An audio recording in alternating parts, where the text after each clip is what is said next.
स्वागत है आप सबका न्यूज़ फॉर यूज सेगमेंट में। आइए आपकी मुलाकात करवाते हैं आईआरबी इंफ्रा से। 1977 में इस कंपनी की हुई थी शुरुआत और 2008 में कंपनी हुई थी लिस्ट। देश की सबसे बड़ी इंटीग्रेटेड प्राइवेट टोल रोड और हाईवे इंफ्रा डेवलपर है ये कंपनी। 11 राज्यों में 24 से ज़्यादा हाईवे प्रोजेक्ट्स का काम करती है। 44 से ज़्यादा टोल प्लाजा है और 70,000 करोड़ से ज़्यादा का एसेट बेस है इस कंपनी का। आइए आपकी मुलाकात करवाते हैं अनिल यादव साहब से, जो डायरेक्टर हैं इन्वेस्टर रिलेशंस आईआरबी इंफ्रा के, चार्टर अकाउंटेंट हैं और 20 सालों का अनुभव है। इससे पहले आप कंपनी के ग्रुप सीएफओ भी थे।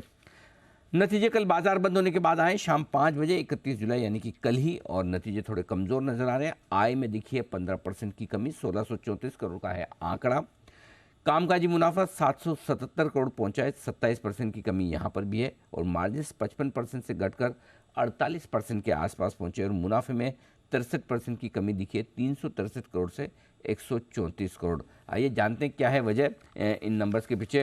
अनिल यादव साहब, बहुत बहुत स्वागत है आपका। धन्यवाद सर समय देने के लिए। सबसे पहले ये बताएं कि वैसे तो हम आपके मंथली टोल कलेक्शंस के नंबर्स देख रहे थे तो वहाँ तो बड़ी तगड़ी ग्रोथ नज़र आ रही थी, लेकिन वो आपके फाइनेंशियल्स में नहीं दिख रही। क्या वजह है सर कि आपका रेवेन्यू घटकर आया है? कोई खास कारण है इसके पीछे? धन्यवाद सर। सर Q1 FY23 में हमें वन टाइम इनकम मिली थी रफली 418 करोड़। अमृतसर पठानकोट में हमने एक क्लेम जीता था, उसका 418 करोड़ की इनकम थी। उसका एबिडा पे 373 करोड़ का इम्पैक्ट था और पैड पे रफली 279 करोड़ का इम्पैक्ट था। अगर सर मैं वन टाइम एडजस्टमेंट कर देता हूं तो मेरी इनकम जो है 11% से बढ़ी है, मेरा एबिडा जो है 17% से बढ़ा है और मेरा पैड जो है 59% से बढ़ा है। अच्छा, तो लास्ट ईयर कुछ एक्स्ट्रा ऑर्डिनरी इनकम एक साथ आ गई, इस वजह से लास्ट ईयर के नंबर्स आपको ज़्यादा मजबूत दिख रहे हैं, करेक्ट? अगर वो यस हटाकर देखेंगे तो ग्रोथ अच्छी है। कितना मुनाफा, कितना ग्रोथ बढ़ा अच्छी हुआ है बता रहे हैं सर? सर। 59%, अगर वो मैं एक टाइम इनकम निकाल के देखता हूँ तो 59% का मेरा मुनाफा बढ़ा हुआ है। और एडजस्टेड मार्जिन्स कैसे रहेंगे सर फिर? सर मार्जिन्स मतलब वन टाइम इम्पैक्ट निकालने के बाद रफली मतलब मार्जिन्स गोइंग फॉरवर्ड भी मतलब मेरा 48-49% के आसपास ही रहेगा। हम्म। सर हम दो सेगमेंट में ऑपरेट करते हैं। बीओटी में रफली 85% के आसपास मार्जिन होती है और कंस्ट्रक्शन में 22 से 23% के आसपास मार्जिन होती है। तो हम्म। डिपेंडिंग अपॉन द मिक्स थोड़ा मार्जिन में चेंज होता रहता है, बट सेगमेंट वाइज देखेंगे तो मार्जिन मोर और लेस इन लाइन ही है सर। ओके, तो अब आपके दोनों सेगमेंट किस तरह की परफॉर्मेंस कर रहे हैं? आगे आउटलुक क्या है, जरा ये समझाएं सर। सर ईपीसी सेगमेंट में हमारे पास रफली 2 से 2.5 साल की विजिबिलिटी है ईपीसी ऑर्डर बुक की, और हम 10 से 15% ईपीसी सेगमेंट में ग्रो करेंगे। और इस साल रफली 20% ग्रोथ एक्सपेक्टेड है हमारे टोल बिजनेस में। तो कंसिडरिंग सर मतलब growth in both segment, profitability will also improve in similar range. और सर हमारा दो प्रोजेक्ट हैदराबाद ओआरआर जो रफली 8,400 करोड़ का प्रोजेक्ट है, हम एडवांस स्टेज पे हैं फाइनेंशियल क्लोजर के। एक बार वो प्रोजेक्ट का फाइनेंशियल क्लोजर हो जाता है तो हम प्रोजेक्ट स्टार्ट Q2 में स्टार्ट करने का प्लान बना रहे हैं।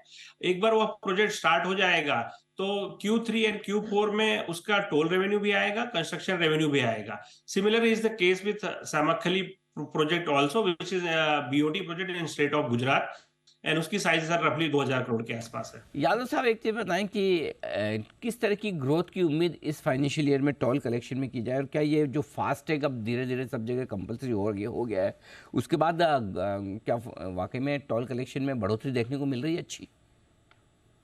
सर टोल कलेक्शन के ग्रोथ नंबर्स काफी रोबस्ट रहे हैं, और फास्टैग सर अभी रफली 95 to 97% कलेक्शन जो है वो फास्टैग के थ्रू ही हो रहा है।